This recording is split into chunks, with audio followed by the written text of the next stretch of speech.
Hi everybody, this is Unit 11, Lesson 2, and today we're going to talk about angles of rotation. So we're going to start off by talking about what standard position is. Standard position, an angle is said to be drawn in standard position if its vertex is at the origin and its initial ray points along the positive x-axis. So let's look at what the initial ray is. The initial ray is right here. See how that's on the x-axis? And then the other ray is called our terminal ray. So we'll talk about that in a second. But right now we just got an initial ray. The initial ray is along the x-axis. And then look at my vertex, the vertex of the angles at the origin.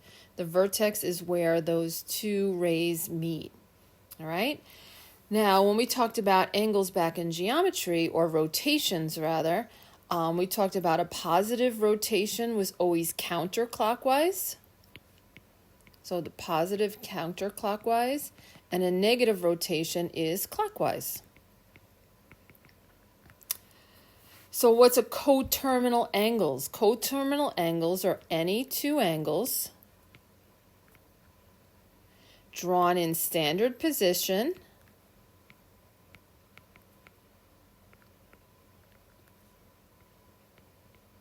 that share a terminal ray.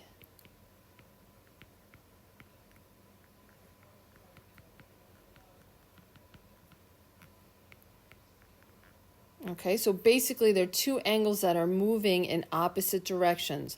One of them will be positive and one of them will be negative, but they're going to meet in the same spot. Okay, so if I have this angle right here, and let's just make up something for it. Say this angle is, it's going this way, all right, counterclockwise. Let's say it's 120 degrees. Now, it would be coterminal with an angle that started here and went in this direction, okay, but also ended in the same spot. So they share a terminal ray. So they share an initial ray, they share a terminal ray, but they're going in opposite directions. One would be positive 120, and this one right here, you have to subtract from 360.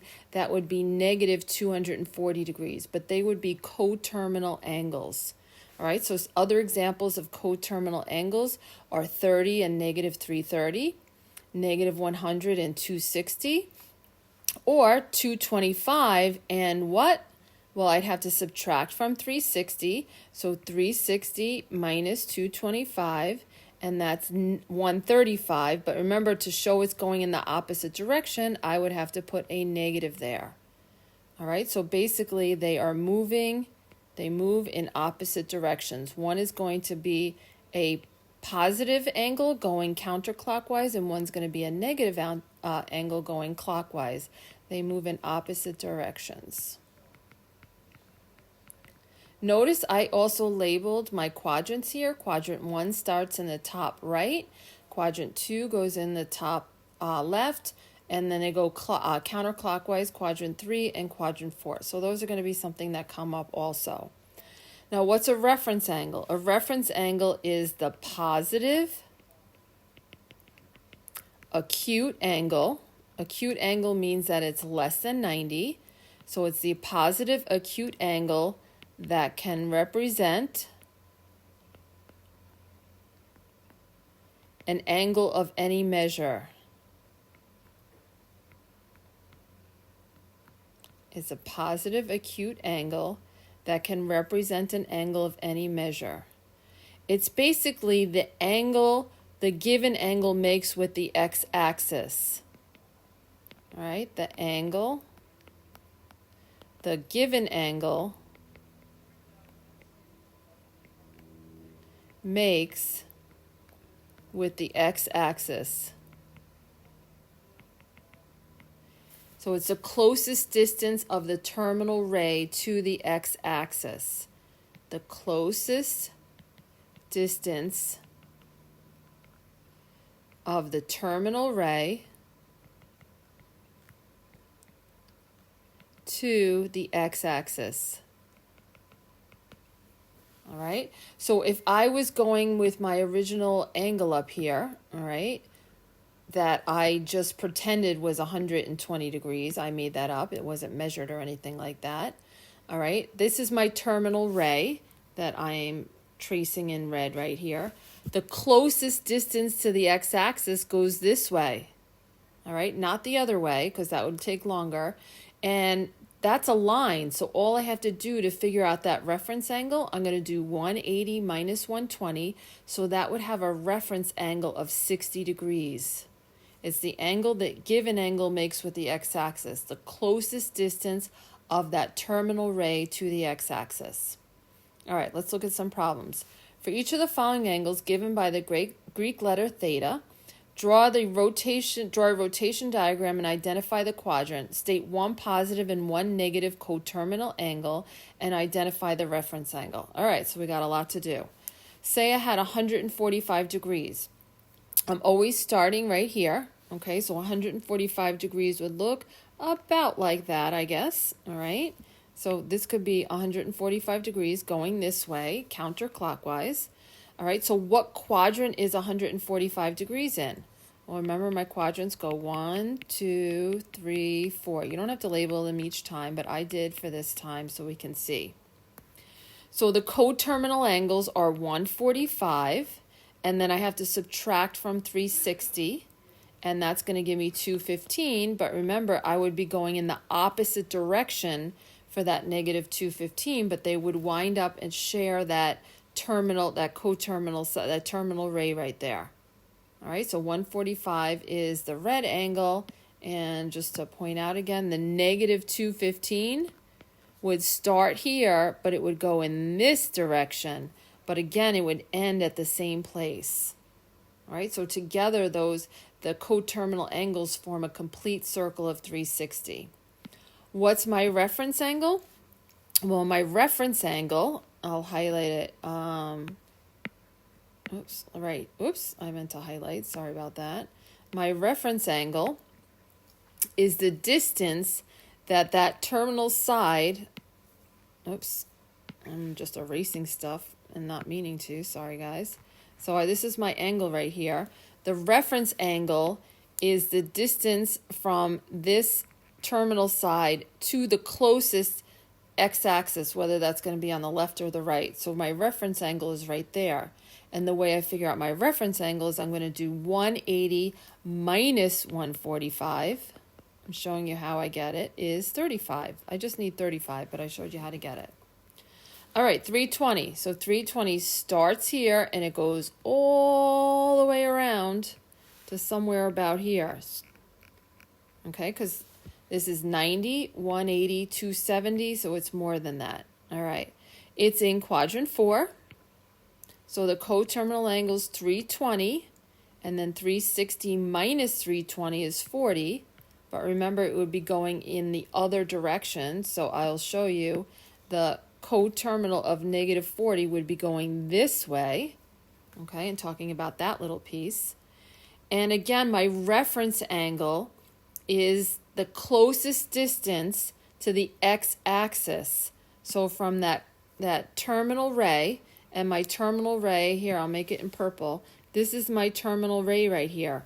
The closest distance to the x-axis is going this way to form that complete circle of 360. So 360 minus 320, it has a reference angle of 40. 72 degrees. Well, 72 degrees is less than 90, right? 90 is that L shape, so that's about 72 degrees. It's in quadrant 1. The coterminal angles are 72, and then 360 minus 72 is 288. But again, it's negative because it would be going in the opposite direction. And my reference angle is the closest distance to the x-axis, and that would be 72 degrees. All right, because the closest one is this one that I started with, my initial ray. Now, negative 210, let's do a negative. So I'm starting here, but I'm going negatives. That would be 180. So, oops, that curve. And at 180, it would go past 180, so about 210. Okay, is starting here and ending here. So this is my initial ray and my terminal ray. So I'm going to, whoops, sorry about that. It's going to wind up being in quadrant 2. The coterminal angles are negative 210. And 360 minus 210 is 150, positive 150 this time. And the reference angle is the closest distance between that terminal side and the x-axis. So I'm talking about this space right in here. And that's only 30 degrees past. So my answer is going to be 30. Okay? All right, let's try a few more. All right, we might not do all of these, but 250.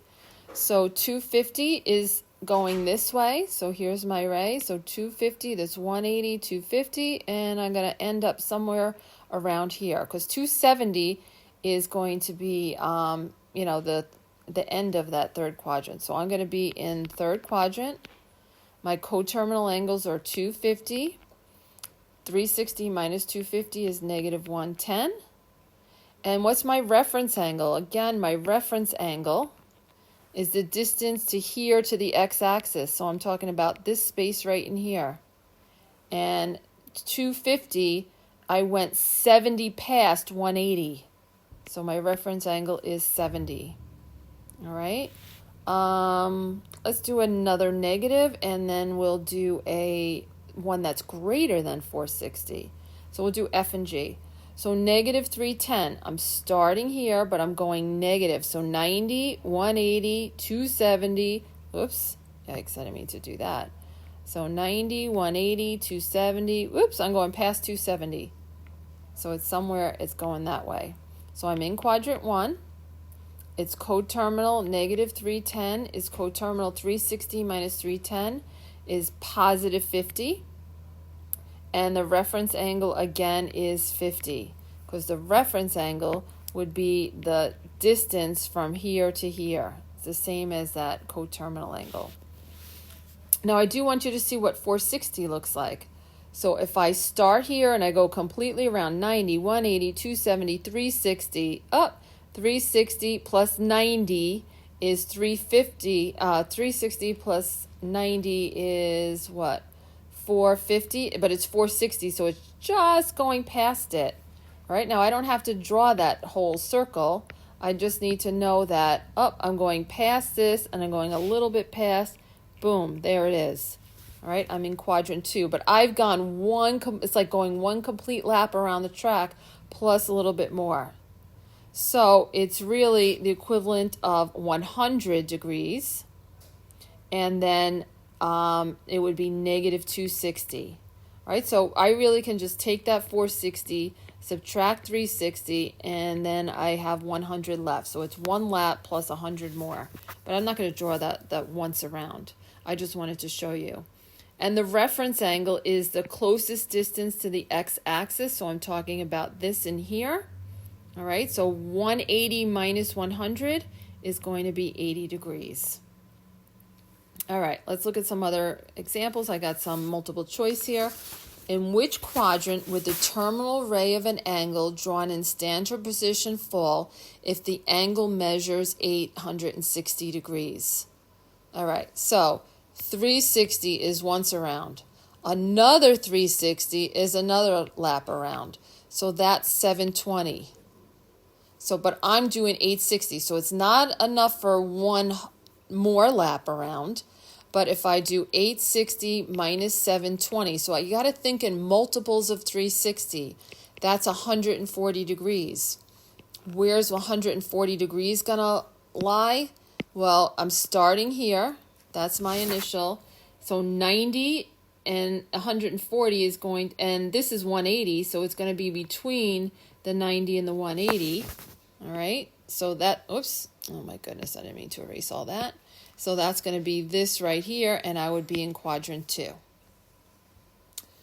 Coterminal angles drawn in standard position will always have measures that differ by an integer multiple of, when I was doing my coterminals, I'm always talking about 360 degrees.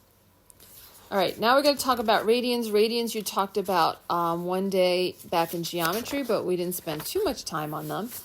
A radian is the measure of the central angle that intercepts an arc that is equal in length to the radius of a circle. All right, so to convert degrees into radians, this is actually on our reference table. It's pi over 180. to convert radians into degrees is just a reverse, 180 over pi. All right? The radian is another way of measuring an angle. We used to measure angles in degrees. Well, here and in pre-calc, you're going to measure the angles in radians. It's really the pure measure of an angle based on the radius of a circle. Okay, so the radian is the pure measure of an angle based on the radius of a circle. Okay, it's just another way of measuring angles. It's more pure than degrees. Degrees is sort of made up. It's not anything that's mathematical. 1 radian equals 57.2958. To go completely around a circle. So if I start here, I'm going to do this in pink. If I start here and go completely around, that's the circumference of a circle, right? And circumference of a circle is 2 pi r. All right, so let's look at this. So 180 is equivalent to pi, all right? Because if I go halfway around the circle, that's half the circumference, and the circumference was 2 pi. So 180 is pi. 360 is 2 pi. Again, think circumference, 2 pi r. 90 degrees is just half of 180, and if 180 is pi, it's pi divided by 2. 1 degree is just pi over 180. That's how I convert degrees to radians. That's that conversion, pi over 180. And 270, okay, 270 degrees. So I'm going like, I don't know, let's kind of figure out how the best way to show you this is. Let me get a different color. All right, so I'm starting here. I'm going in green. That's 180, and this is 270. Oops, 270 is right there. So 180 was pi, and 90 is pi over 2. All right, so 270 is going to be 3 pi over 2. All right. All right. Let's flip this over. Let's convert these. I'll show you. It's not bad at all. Convert each angle to radian measure. So all I do to convert it to radian measure is I multiply by pi over 180 and I just simplify. All right, so I've got 45 over pi over 180. And I'm just going to reduce the 45 and the 180. So if you think about it, like 9 goes into each of those. Actually, sorry, 45 goes into 180. 45 goes into 180 4 times. So this just reduces to pi over 4. Now, negative 120. Let's make that positive first. Negative 120 is the same as positive 240. And again, I just multiply it by pi over 180. The zeros cancel. And how do I reduce 24 over 18? Well, both of those are divisible by 6. So 6 goes into 24 4 times, and 6 goes into 18 3 times. Okay, so as long as you have that conversion, it's not too bad. 30 degrees, again, I'm multiplying by pi over 180. Well, 30 goes into 180 6 times, so my answer is pi over 6. Let's try going the other way. Let's convert each of the angles 2 degrees. So this is already in radians. So I multiply by 180 over pi.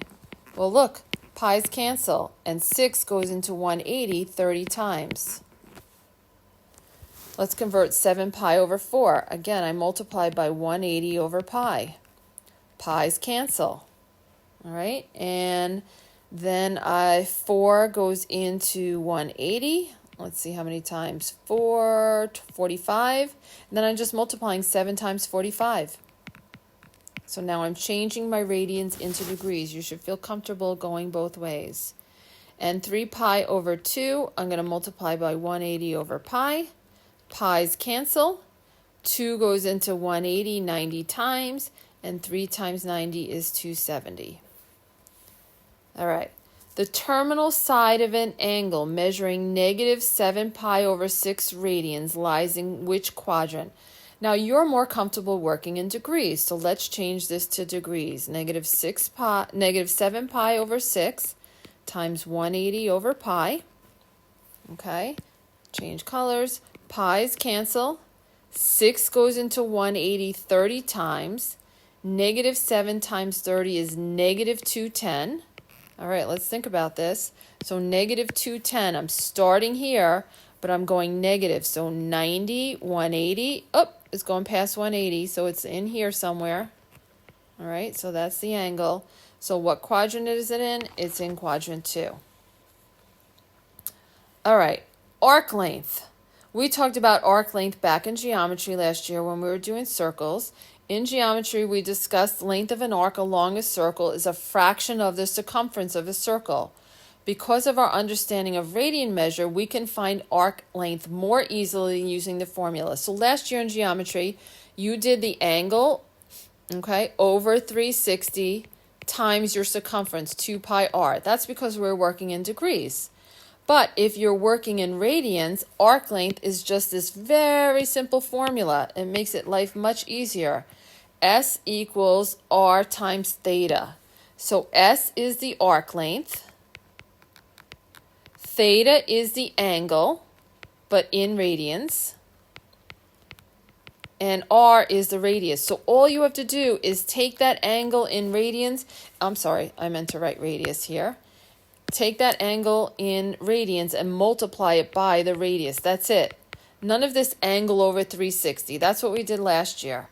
Angle over 360 times 2 pi r. But that, you got to do all that math. This is just the angle in radians times the radius. It's super quick and easy. So let's write it down. Let's read this problem. If a pendulum swings through an angle of 0.55 radians, what distance does its tip travel if it has a length of 8 feet? So basically, this is what's happening. You have this pendulum, and it's moving like back and forth here. It's going back and forth. I'm trying to find the distance that it sort of swings back and forth. All right, so it has a length. This pendulum has a length of 8 feet. That's the radius. And the angle is 0.55 radians. So 8 times 0.55, and that's it. That will give you the length that it travels. And the length it travels, if you do that in your calculator, 8 times 0.55 is 4.4 feet. Okay? And that's it. So we'll practice all of that tomorrow. That was a lot of new stuff, but we'll practice it all tomorrow.